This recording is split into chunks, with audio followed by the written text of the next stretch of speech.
J'ai rencontré Steve Bégin à maintes fois, là, question dans le couloir. Là, je jouais contre les Bruins, je jouais contre les équipes qui évoluaient, puis on se croisait, puis un salut parce qu'on. C'est la coutume dans la Ligue nationale. Je connaissais Steve Bégin me connaissait, donc salut, mais c'est très respectueux, mais juste comme ça.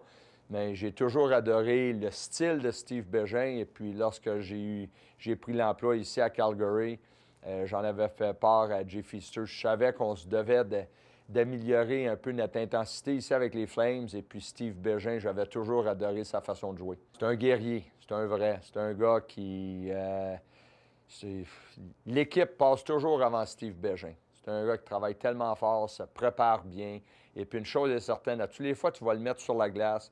Dans quelconque situation, tu sais que ça va être du 100% à tous les fois, que ce soit bloquer un lancer, finir une mise en échec, aller au filet, supporter un coéquipier. Steve Bégin, c'est le gars d'équipe modèle.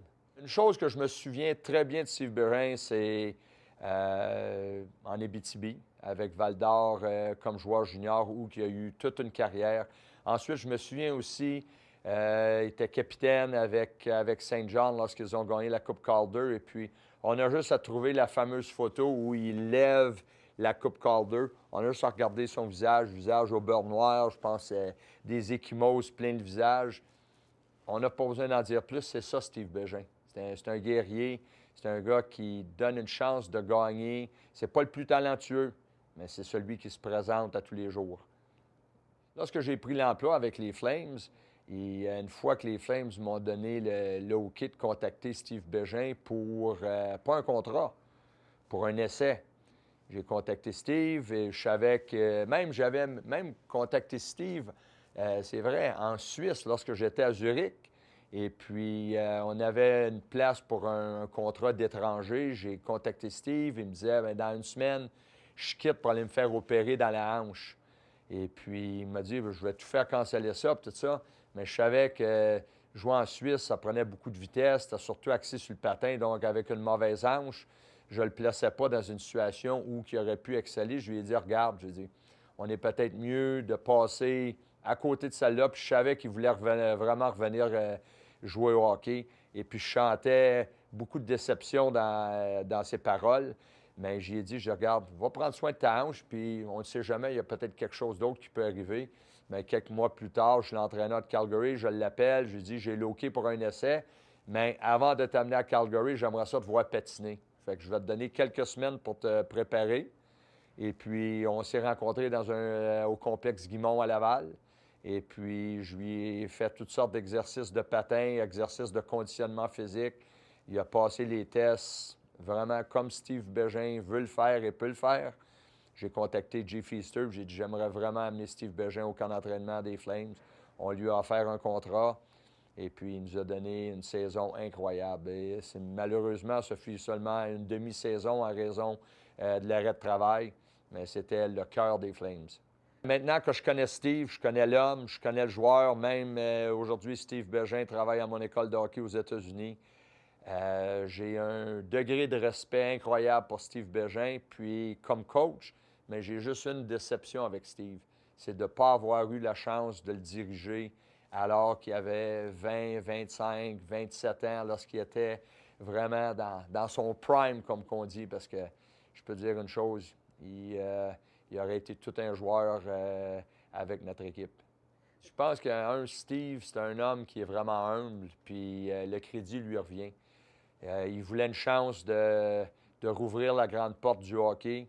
Et puis, on lui a juste donné la chance. Mais une chose est certaine, il avait vraiment travaillé tellement fort pour se donner cette chance-là que je pense que juste du côté humain, il fallait lui donner l'essai. Puis au moins, je me disais à moi-même, j'étais partagé de deux côtés. Je disais à Martin Gélina, à Jacques Cloutier, mes adjoints, il y a deux choses. Je ne veux pas que la carrière de Steve Bégin se termine avec une opération à la hanche, avec le point d'interrogation. Est-ce que j'aurais pu jouer une autre saison, deux autres saisons? Je voulais au moins lui donner la chance de fermer la boucle à sa façon. Et puis, on connaissait Steve Bégin. J'avais aucun doute que au camp d'entraînement, c'était un camp d'entraînement quand même très court en raison de l'arrêt de travail. Il s'est présenté comme un guerrier. Il frappait, travaillait, il était acharné. Et puis, il a vraiment mérité son spot dans l'équipe. Donc, on ne lui a rien donné. Là. Ça fait qu'on n'a pas de crédit à recevoir de la part de Steve Bégin. Le crédit lui revient tout à lui. Il amenait le respect. Et puis, en même temps, je pense que ses coéquipiers lui redonnaient le respect qui lui revenait parce que autant les Mark Giordano, les Curtis Glencross, même Jerome Iginla m'avait dit c'est tout un guerrier. Donc, ça là-dessus, et je le voyais parce que même sa hanche n'était pas à 100 puis il cachait beaucoup de choses au personnel médical parce qu'il savait que probablement avec une autre blessure à la hanche, ça serait la fin de sa carrière. Puis malheureusement, ça allait arriver au deuxième camp d'entraînement. Et première journée du camp d'entraînement, il nous frappait un adversaire et puis la hanche, elle a lâché. Puis je savais que vraiment, là, je pense que le livre venait de se terminer là au point de vue de la carrière de Steve. Et puis, je le voyais dans juste la façon dont il se comportait, je le voyais dans sa face. J'avais de la difficulté à le regarder dans les yeux parce qu'on a versé des larmes ensemble, Steve Bégin et moi.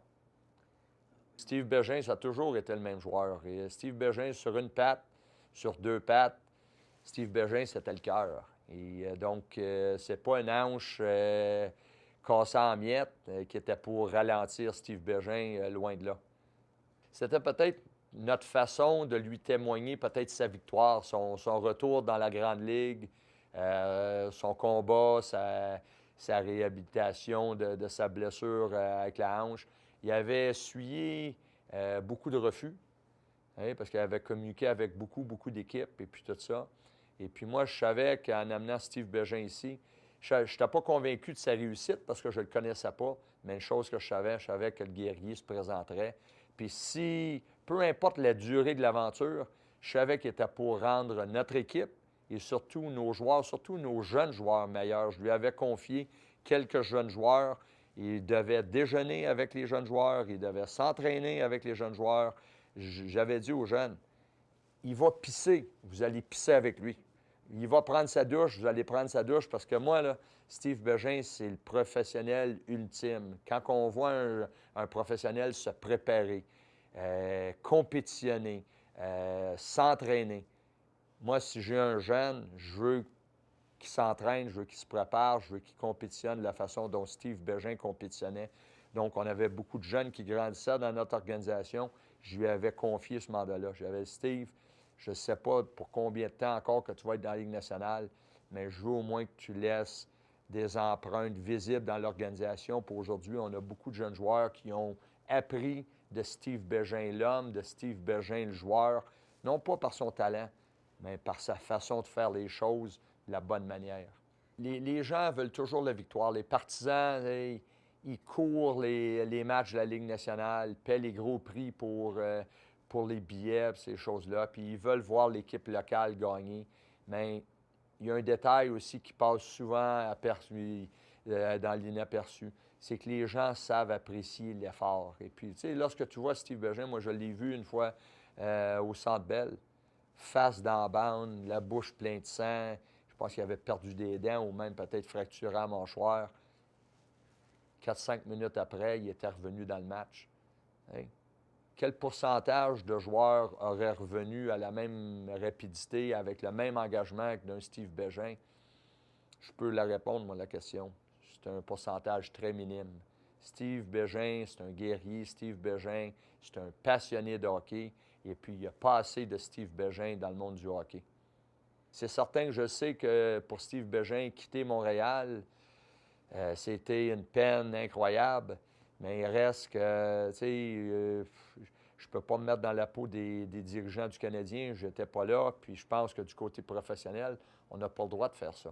Et moi, je suis entraîneur des Flames de Calgary. Je prends les décisions, bonnes ou mauvaises, pour le bienfait des Flames de Calgary. Les gens qui étaient à Montréal à ce temps-là, je suis convaincu qu'ils ont pris les décisions pour le bien du Canadien de Montréal. Et puis, il faudrait leur poser la question à eux. Donc ça, c'est des choses que, tu sais, dans le temps d'une carrière, ça ne marche pas tout le temps de la façon dont on le voudrait, ou des fois, il y a des raisons qu'on ne connaît pas, mais ça, c'est peut-être les côtés cachés du métier. Je me rappelle chaque jour que j'ai passé avec Steve Bégin parce que Steve, ce fut une joie comme coach et comme humain de côtoyer Steve Bégin. Un de ses derniers matchs ici à Calgary contre les Red Wings de Détroit, il a marqué 2 buts dans le même match dans des filets déserts parce qu'en raison de sa fougue, en raison de sa ténacité, il a su soutirer la rondelle au gardien de but en arrière de la ligne des buts pour venir marquer son but. Puis, parole de coach, j'ai tout fait ce qui était en mon possible pour essayer de mettre Steve Bégin dans une situation d'aller chercher un tour du chapeau parce que je pense que le toit du Saddle Dome aussi aurait tombé. Je pense que les gens l'ont tellement apprécié et puis il était en fin de carrière, mais il a vraiment tout donné à notre organisation. Steve va réussir dans n'importe quelle facette qu'il va approcher parce que Steve, c'est un professionnel. Steve, c'est un engagé. C'est un gars qui se donne. Quand on parle d'un travailleur à 100 ça ne rejoint même pas Steve Bégin. Steve Bégin, c'est du 150 à tous les jours, c'est de l'honnêteté. Steve Bégin, c'est un gars qui se tient debout. Donc, comme coach, comme directeur gérant, comme père de famille, je le vois avec ses petites filles à mon école de hockey, je le vois avec les petits gars à mon école de hockey. Je revois le même gars que j'ai dirigé à Calgary parce que c'est un authentique. C'est pas un faux-né, c'est pas un maquillé, c'est un vrai. On apprécie l'homme, on apprécie l'athlète, on apprécie le vrai, on apprécie la vérité. Hey, c'est Steve Bégin. Steve Bégin arrive, Steve Bégin, c'est jamais la faute à personne. Steve Bégin n'a jamais d'excuses, a toujours des solutions.